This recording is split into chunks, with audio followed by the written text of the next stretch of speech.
नमस्कार, आपका दोस्त संजय ढांडा। दोस्तों, आज की वीडियो में फिर से एक बार चर्चा करेंगे इंग्लिश गुरु से, और मेरे बड़े अजीज़ हैं अजीत नागल जी। सभी दर्शकों को भी भाई मेरी तरफ से बहुत बहुत प्रणाम। टचवुड भाई। अजीत जी, पिछले कुछ दिनों से देख पा रहे हैं जी कि आपने जिस तरीके से मेहनत करी, और आपने पिछली वीडियो में बताया भी था कि भी आपने जो किताबें लिखी थी इंग्लिश की, जी सर, उसमें अपनी रूह निचोड़ के रखी। यानी कि वो जो मेहनत आपने 20-25 साल पहले करी थी, जी जिस लाइब्रेरी में बैठ करके या जिस एकेडमी में बैठ करके दिन रात एक करके आपने जो काम किया, जी और उसका कहीं ना कहीं आज जिस मकसद से वो लिखी गई थी, जी वो मकसद भी आज पूरा होता हुआ नजर आ रहा है।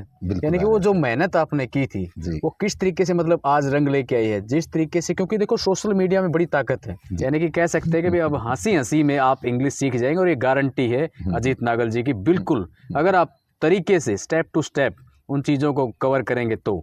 क्यों अजीत जी, पहले तो मेहनत के बारे में बताएं, और किस तरीके से मेहनत जो है ना वो रंग लेके आती है। जी सर, भाई ढंड साहब या मेरे प्यारे दर्शकों, मैं अपने आप में पिछले ये लगा लीजिए 1 फरवरी 2025 से, थोड़ा बोलियो तेज, जो नेचुरल बोला करो वही रहते हैं। मैं पिछले 1 फरवरी 2025 से अपने आप में, या ये कह लीजिए कि दुनिया को थोड़ा सा अलग नज़रिए से ही देख रहा हूँ सर। जी।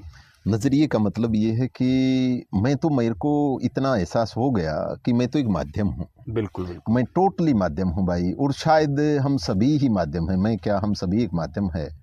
ये कोई एक ओमनी पोटेंट पावर है, ये कोई एक यूनिवर्सल पावर है जो काम करवाती है। जी।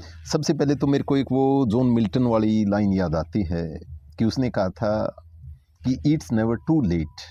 आदमी बहुत लेट कभी होता ही नहीं है। They are also blessed who stand and wait. बिल्कुल, है ना, भगवान उनकी भी सुनता है जो वेट करते हैं और लाइन में खड़े रहते हैं। सही है ना। बिल्कुल। देखिए, मैंने मेहनत करते या इंग्लिश पढ़ाते तो यार शायद 20-22 साल हो गए हैं। मेरे को ऐसा लगता है कि मैं ठीक ठाक ही काम कर रहा हूँ। नहीं, बहुत अच्छा काम कर है रहे ना। हैं।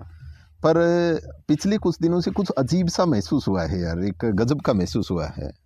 वो ये है, मैं आपको 1-2 इंसिडेंट जो बताना आपके साथ शेयर करना चाहता हूँ। जी, क्या था कि जब से कुलदीप सिंह जी वाली जो वीडियो वायरल हुई थी, है ना, या जब से धर्मेंद्र कुमारी वाली वीडियो वायरल हुई है, या करमपाल जी की पड़ताल टीवी पर जो वायरल हुई है, बिल्कुल बिल्कुल, तब से क्या हुआ कि तब से एक थोड़ा सा बदलाव सा महसूस सा हो रहा है। तो क्या था कि किसी का फोन आया सर। अच्छा। बिहार से, बिहार से नहीं भाई, आजकल तो शायद ही इंडिया का कोई स्टेट होगा, या 10-15 देशों से औरों से भी फ़ोन आते होंगे, अब्रोड से भी बहुत फ़ोन आते हैं, क्योंकि इंडिया तो हर जगह बसा हुआ है। ठीक बात है। तो हर जगह से फ़ोन आते हैं, हमें भी इंग्लिश सीखनी है, हमें भी इंग्लिश सीखनी है। तो मैं ये सोच रहा था कि यार अब क्या हो गया एकदम से, जो है ना, ऐसा कैसा सा बदलाव आ गया ये। बिल्कुल बिल्कुल। तो भाई उसकी कहानी छोटी सी ये है कि 2-3 दिन पहले, यानी कि 12 या 13 फरवरी को किसी का फ़ोन आया सर। अच्छा। वो बिहार से बोल रहे थे। बिहार से।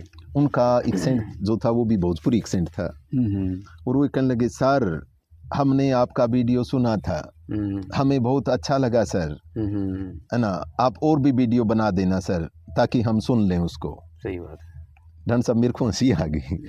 मैं मजाक में उनको ये कह दिया कि भाई आपने सुना नहीं था, आपने वो देख क्या था। ना। तो फिर वो ये हंसी जो आपको भी आ रही है और जो मेरे को भी आ रही है, या शायद आपको भी आ रही होगी, ये मेरी 1 मिनट बाद गायब हो गई जब उसने ये कहा, नहीं सर हमने तो सुना था सर, हमारी 30 ईयर एज है सर, हम देख तो सकते ही नहीं सर, हम तो बचपन से अंधा है सर। है ना, हम तो बचपन से अंधा है सर। ठीक बात है ना। तो प्लीज़ आपसे रिक्वेस्ट है कि और भी वीडियो बना दीजिए ना, ऐसा हम और सुनेगा सर, भाषा को नए तरीके से जानेगा। गजब। डंड साहब, उस समय महसूस हुआ कि यार ये दुआ कोई और कर रहा है। भगवान ने उनकी दुआ कबूल कर ली, बिल्कुल, हमें उसके लिए माध्यम बना दिया। सही बात कि ठीक है भाई, मैं वीडियो बनाता नहीं था, शायद मेरे चैनल पे 2-4-5 वीडियो है ना, कभी नहीं बनाता था। अब आपसे प्रॉमिस करता हूँ भाई, ये तो थोड़ी सी फिलोसफिकल टाइप वीडियो हो जाएगी, इथिकल टाइप हो जाएगी, सोशल हो जाएगी, लैंग्वेज के बारे में भी भाई बहुत सुंदर वीडियो बनाएंगे, बहुत बढ़िया वीडियो बनाएंगे। बिल्कुल, है ना, बहुत अच्छी वीडियोस बनाएंगे, हर एक चीज़ के ऊपर, हर कंसेप्ट के बहुत ज़्यादा एलोबरेट करेंगे। ऐसे ही सर एक लड़की प्रिया, जो आज भी उसका फ़ोन आया हुआ था जी, तो वो जयपुर से हैं वो प्रिया। उन्होंने अपनी एकेडमी भी स्टार्ट की है जी। तो वो कई दिनों से कह रही थी कि, जैसे कई दिनों से वो दुआ कर रही थी, यानी उसने जब मेरे को बताया तो मैं सोचा कि यार धर्मेंद्र कुमारी भी उसका जिक्र कर रहा था। अच्छा। कोई द सीक्रेट के नाम से कोई बुक है, उसमें सारा एक्सप्लेनेशन यही है। अच्छा, है ना, उसमें ये कि हम तो माध्यम हैं, ये सारा यूनिवर्स आपस में कहीं ना कहीं जुड़ा हुआ है। आपके कर्मों का लेखा जोखा जो है ना वो यही होता है, सारी बातें यही होती हैं। और मेरे को पिछले 15-20 दिन से महसूस भी बहुत ज्यादा हो रहा है सर। बिल्कुल बिल्कुल। तो प्रिया कहने लगी कि सर देखिए, मैं रोज मंदिर जाती थी और भगवान से एक ही दुआ करती थी कि भगवान मुझे कोई ऐसा माध्यम मिल जाए ना जिससे मैं कुछ अलग से पढ़ा सकूं। पढ़ाई तो होगी, ठीक बात है ना, पढ़ाई होगी कि मैं ट्रेडिशनल नहीं पढ़ाऊं, मैं कुछ रटा रटा ऐसा नहीं पढ़ाऊं सर, मैं कुछ नए तरीके से पढ़ाना चाह रही थी। और मैं भगवान से दुआ करती थी, ये भगवान मेरे को कोई ऐसा माध्यम मिल जाए ना कि मैं नया हो, इनोवेटिव हो, क्रिएटिव हो कुछ, है ना। तो अरे दुआ तो वहाँ जयपुर में हो रही थी भाई, भगवान ने तो हमें माध्यम बनाया हो उसके लिए। सही बात है ना। तो वो कहने लगी सर देखिए, और मैंने अभी रिसेंटली एक मूवी भी देखी थी कि गैरों में कहाँ दम था, शायद काफी उसके डायलॉग जो है काफी चले थे, अजय देवगन वाली तब्बू वाली जो मूवी देखने का बहुत शौक सा है भाई। तो उसमें एक डायलॉग था कि वो तब्बू उससे कहती है ना कि यदि मैं आपको कभी बुलाऊं तो आ जाएंगे। तो वो कहता है कि देखिए जो था ना, भूल जाए अब जो है ना, मिलना जुलना नहीं होगा। तो उसमें एक बड़ा इमोशनल सा डायलॉग है कि बिल्कुल दिल से बुलाऊं तो भी नहीं आओगे। तो उन्हें कहा कि आ जाऊंगा फिर। तो प्रिया भी भाई ये कहने लगी सर मैं एकेडमी का उद्घाटन करना है, आ जाओगे। मैंने कहा प्रिया बेटा मेरे आजकल बहुत ज्यादा फोन आते हैं भाई, थोड़ा शेड्यूल बिजी रहेगा, मैं शायद हो सकता है कि भाई बुरा मत मानना नहीं आ पाऊंगा। पता नहीं वो क्यों डायलॉग वो ब्रह्मांड में घूम रहा था अजय देवगन वाला, और वो तब्बू वाला वो कहने लगी सर दिल से बुलाऊंगी तो भी नहीं आओगे। फिर एकदम से वो क्लिक सा हुआ कि ना बेटा पक्का आऊंगा भाई, पक्का आऊंगा, कभी बुला लेना, है ना, बिल्कुल सच्चे मन से मेरी बेटी के लिए जो भी मेरे से बन पाएगा मैं पक्का करने के लिए आऊंगा भाई। तो ढंग सब तब ये लग रहा है कि यार कुछ तो है, कुछ है, अजीब है यहाँ, एक पॉजिटिव नेगेटिव वाइब्स यहीं पे हैं सारे। बिल्कुल बिल्कुल सही बात है। एग्जैक्टली सर इसी प्रकार से वो शायद भाई सुन भी रहे होंगे, यमुनानगर में है भाई, ASI हैं या SI हैं शायद पोस्ट से। अच्छा, वो क्वार्टर्स में रहते हैं, इतना तो मेरे को याद है क्योंकि मैं उनका नंबर फीड नहीं कर पाया। तो वो अपनी बेटी के लिए दुआ करते थे सर। अच्छा। अपनी बेटी को रोज भाई, उनको बेटी, वैसे तो सभी को अपनी बेटियां प्यारी लगती हैं, पर भगवान यदि कोई छोटा मोटा खोट निकाल देता है तो बेटियां और भी प्यारी लगने लग जाती हैं। डंड साहब उसकी बेटी डेफ एंड डम है सर, वो सुन बोल नहीं सकती, है ना। तो उसके फादर उसके लिए दुआ करते थे, जब भी वो कहते थे, मैं उसको कोई किताब देता था ना तो बेचारी सुन बोल तो सकती नहीं, है ना, तो पढ़ सकती है, देख सकती है। तो उसको वो वीडियो जब वो देखा, जो कुलदीप सिंह वाला वीडियो उसने देखा, तो वो कुछ उसके समझ में आया कि नाउन तो ऐसे भी सिखाई जा सकती है ना। उसमें वो कुछ देख पा रही थी, पढ़ पा रही थी, उसको पोज कर करके, उसके फादर ने बताया कि उसको पोज करके पढ़ रही थी। और फिर वो ये कर रही थी कि ये चाहिए मेरे को, ये ला के दो, मेरे को ये ला के दो ना, है ना, ये ला के दो। तो फिर उसके फादर ने कहीं से जो है ना वो सर्च करके वो नंबर किया कि सर यूं बेटी जो है ना वो उसके लिए डिमांड कर रही है। तो तब ये लग रहा था डंड साहब, मैंने बुक्स भी सर की भिजवा दी हैं भाई, और मुझे पूरी विश्वास है कि उस बेटी को बहुत सुंदर लगेंगी, बहुत सुंदर लगेंगी। तो ऐसा लग रहा है सर कि कुछ जो है ना, हम तो सिर्फ माध्यम हैं, मीडियम है भाई, करवाने वाला जो है ना वो कुछ और ही है। और भाई मैं इससे पूरी देखिए पिछले 15-20 दिनों से यानी दर्शक कम से कम लाखों में जो है ना, लाखों में उसको देख रहे हैं। बिल्कुल है ना, और जितना प्यार मिल रहा है उससे, तो मैं सबका सबसे पहले तो बहुत बहुत धन्यवाद करता हूँ। जी बिल्कुल, आपको और विश्वास दिलाता हूँ भाई, विश्वास दिलाता हूँ, भगवान की ऐसी सीढ़ी छाया रही तो बहुत सुंदर काम करेंगे इसमें, बहुत अच्छा काम करेंगे डंड साहब। एक एक चीज जो है ना, एक एक स्टेप बाय स्टेप की, ये पुराना जो तरीका है ना, जो घुट घुट के जो अंग्रेजी पढ़ी जा रही है ना, नहीं पढ़ने देंगे भाई, नहीं पढ़ने देंगे, है ना। एक चीज ये है ना, सही बात है कि अब ये निकल करके कैसे आ गया कि मतलब लोग कितने मतलब उसमें हैं, इंग्लिश मीडियम स्कूल कितने साल हो गए सर बिल्कुल चलते हुए, लेकिन फिर भी वो इंग्लिश से वंचित रहे। यानी कि जो आप ट्रेडिशन तरीके की बात कर रहे हो, आज भी इंग्लिश के टीचर ये नहीं कहते कि वो अच्छा नहीं पढ़ाते जी, लेकिन नया कुछ नहीं कर पाए जो कि आपने करके दिखाया है, जो आप करते हो। ढंग सब क्या है कि हमारे गांव में भाई एक, शायद हो सकता है मेरे को ध्यान नहीं है पहले ये जिक्र हुआ या नहीं हुआ, हमारे गांव में एक महेंद्र है, महेंद्र वो भाई मोटर को एक ही मोटर संभालते हैं। अच्छा, जिक्र हुआ था क्या पहले में? ध्यान नहीं होगा भाई जी। तो एक दिन वो मैं उससे मिला, वो जा रहे थे, वो पास से निकल रहे थे, उसने राम रूम कर दी। तो मैंने कहा मंदिर राम रूम, एकदम से पता नहीं क्यों ऐसी ध्यान में आई, मैं कहने लगा भाई मंदिर एक बात बता, तू यार तेरे से कोई मोटर बांधनी सीखने आए, तू कितने दिन में सिखा दे यार।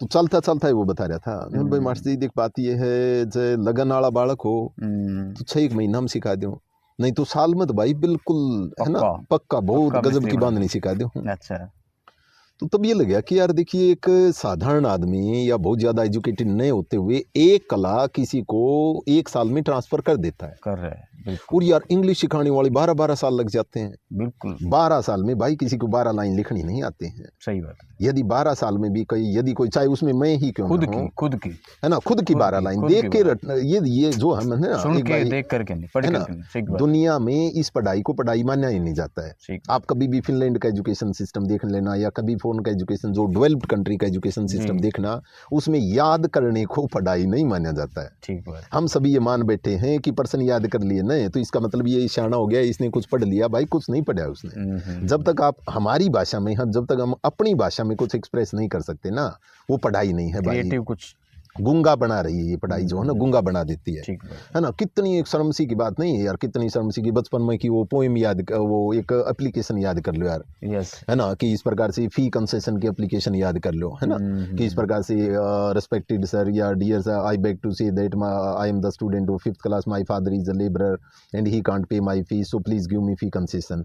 अरे यार, चौधरी होते हुए भी या किसी का बाबू ठीक ठाक होते हुए भी सबने तो लेबर बना दिया, बिल्कुल, है ना। सबको ये गरीबी महसूस करवा दी कि, है ना, कि यार फीस जो फी कंसेशन दे दो। सरकारी स्कूल में तो वही फीस कौन लग गए, और प्राइवेट वाला कंसेशन दी कौन दे ना। तो यार वो एप्लीकेशन हमने क्यों सिखाई गई पहले ये तो बता दे। अरे सरकारी स्कूल में तो फीस लग गए, कौन कराया कर दी, और प्राइवेट वाले गारंटी की बात है भाई, किसे करवा के दिखा दो, कोई नहीं करे भाई, है ना। क्यों सिखाई जाती थी? बड़ी सोचने की बात है। सोचने की बात क्यों नहीं कि यार वो रट लो। एक बात दूसरी सिकलियो की होती थी कि that I am the student of 5th class. I can't come to school for 2 days because I am ill. So please give me 2 days leave या 2 days sick leave, इस प्रकार से। yes, yes, yes. तो यार बीमार होना सिखाया, बब्बू ने लेबर बनाना सिखाया। यार किम पॉजिटिव नहीं था तरफा। और देखो आप, बोर्ड भी या एग्जाम जब भी हो ना, तो इन तो बार की में आया भी नहीं बोर्ड जो है ना, ये भी देख लियो, यानी बोर्ड के जो एग्जाम है ना, कभी बोर्ड वाले सुनेंगे तो वही सोचेंगे कोई बात नहीं सर, इन्होंने मजाक बना इतना आसान सा पेपर बना लेंगे, इतना आसान सा बना लेंगे। लास्ट ईयर का मैं पेपर देख रहा था कि यार उसने 4th क्लास का बालक भी करे, ढंग का 4th क्लास का बालक करे, आराम से उसने कर दे। पर बोर्ड ने भी आपका न्यू रिजल्ट सा दिखाना हो कि यार ने कि मैं भी पूछ लियो कि दिस इज द क्लास, इसकी हिंदी बना दो वाले 5 नंबर का ना। यार यूं थोड़ी आया करे कि इसका नाम पढ़ाई थोड़ी आया रहा, क्या है नाम पढ़ाई धरने है ना। तो एक बात तो ये है कि भाई जैसे याद करना है ना, प्लीज आप इस बात को मानिए कि बच्चा यदि उसमें से यूं याद करके कुछ भी आपको सुना रहा है ना, वो पढ़ाई नहीं है सर। इसीलिए तो यार ये जो 12 साल तो एक पेरेंट्स के लिए बहुत आसान सा होता है, क्योंकि उस समय वो अपने आप को सेफ सिक्योर फील करता है। बेचारा वो यूं सोचता है कि भाई चाहे पेट का पट्टी बंदी हो, कोई बात को नहीं, मैं बड़का ही फीस पे करूंगा, है ना, मैं प्राइवेट में भी भेज दूंगा, है ना। सरकारी हम को नहीं भाई, सरकारी हम कौन बात बने प्राइवेट में, है ना। तो प्राइवेट में भी भाई आप उससे ये जाके पूछो ना कि मेरे बच्चे को 12 साल में 12 लाइनें लिखनी सिखा दी क्या, 10वीं क्लास में 10 लाइनें बोलनी पढ़नी सिखा दी क्या, सिलेबस में यार 99 आ गई, 98 आ गई, इसका क्या फायदा हो गया सर। अब आज एक पत्र आया हुआ था, हिंदी का पेपर था, मैं क्लास लेकर के वो बच्चों का राउंड लेने चला गया जी।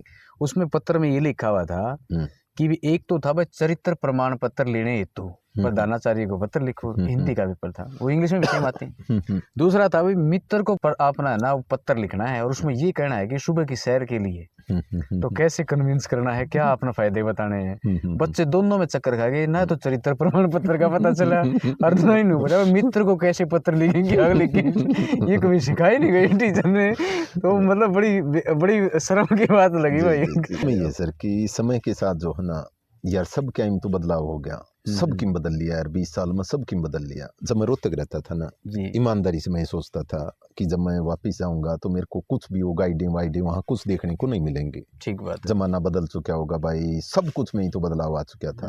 पर मैंने इतना झटका सा यूं लगा कि यार आज 20 साल बाद जो है ना उड़े के उड़े खड़े हैं। वही एमबीडी और दीपक, है ना भाई, कोई पब्लिकेशन का मैं नाम लूँ तो यानी वो जो है ना वही पब्लिक, यानी गाइड जो हेल्प बुक होती है ना, हेल्प बुक में से रट्टा मारो, है ना। तो और उन्हीं में से यानी कि फिर ये हो जाता है कि एक बेचारी बुढ़ी जो औरत है या कोई पेरेंट्स है ना, वो ये सोचते हैं कि यार मार ले BA कर ली, यार मार ली छोरी ने BEd कर ली, MA कर ली, नौकरी को नहीं भाई। अरे नौकरी क्या की नौकरी मिले यार, नौकरी तो क्या की नौकरी, कुछ आवे तो नौकरी मिले ना। ठीक बात है। वो जो कागज जो था ना, वो 80,000 रुपये के बदले या 50,000 रुपये के बदले जो कागज दिया गया था, वो कागज कोई काम का नहीं था। कला तो नहीं सिखाई ना, मेन बात तो कला की थी। कुछ तो सिखा देते मंदिर, एक साल में यदि मोटर बांध नहीं सिखा दे सर, उन मारी मोटर बांध दी ना, स्कूल वाले मारी मोटर बांधने लग रहे है ना। तो भाई उनसे जाके रिक्वेस्ट करें कि भाई बच्चे को कुछ नया सिखाएं, भाई नया सिखाएं, उनको खेलने को दें, कुछ प्रैक्टिकल करवाएं ना। प्रैक्टिकल, एक माँ अपनी बेटी को कुछ भी सिखाती है वो 1 महीने में सिखा देती है ना। तो एक टीचर जो है ना, वो क्यों यार 1 साल बाद कहीं ना जो है ना, बच्चों के पढ़ने में दिक्कत नहीं है, पढ़ाने में दिक्कत है भाई। जब तक कॉमेडियन को खुद कॉमेडी करते मजे नहीं आएंगे, बच्चे को कभी मजे नहीं आते हैं। सही बात है ना। टीचर का पढ़ाना जब तक शौक नहीं होगा ना सर, पढ़ाना शौक होना चाहिए, ना कि मजबूरी हो, है ना। पेंशन के लिए नहीं, पेंशन के लिए या जो भी जो है ना, मजबूरी नहीं हो, ये कि भाई 8वां पे कमीशन का जाओगा उसकी बात देखी जाए ना भाई, है ना। तो शौक होगा ना सर, तब मजे आएंगे। तो भाई थोड़ा सा ये एजुकेशन सिस्टम का थोड़ा सा इस प्रकार का है, इसके बारे में सोचना भाई। और हम इसी प्रकार से साथ में मिलजुल के और बातें करेंगे। प्लीज़ यदि कोई आपके मन में भी कोई सुझाव है, प्लीज़ थोड़ा सा बताना।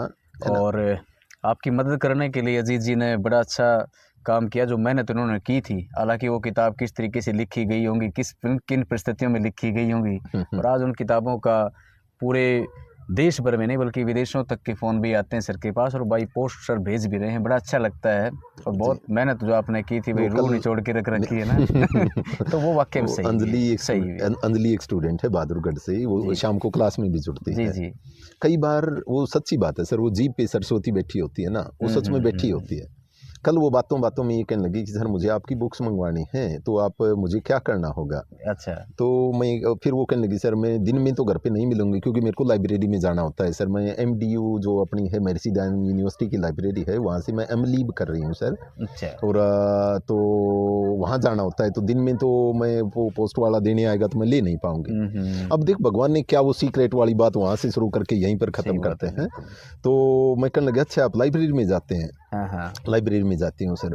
तो मैंने एक छोटी सी कहानी बताई कि बेटा आज से 20 साल पहले मैं उस लाइब्रेरी में बैठ के किताबें लिखता था, है ना। उसी एक लाइब्रेरी में बैठ के मैंने किताबें लिखी, और मेरी कभी ये सपना होता था कि एक दिन इस लाइब्रेरी में मेरी भी किताबें हों, उसको बच्चे पढ़ें। बेटा आप ऐसे करना, खरीदने की जरूरत ही नहीं है, आप लाइब्रेरी में मेरी लिखी किताबें जरूर मिलेंगी आपको, है ना। उन्हीं को इशू करवा लेना, उन्हीं को पढ़ लेना।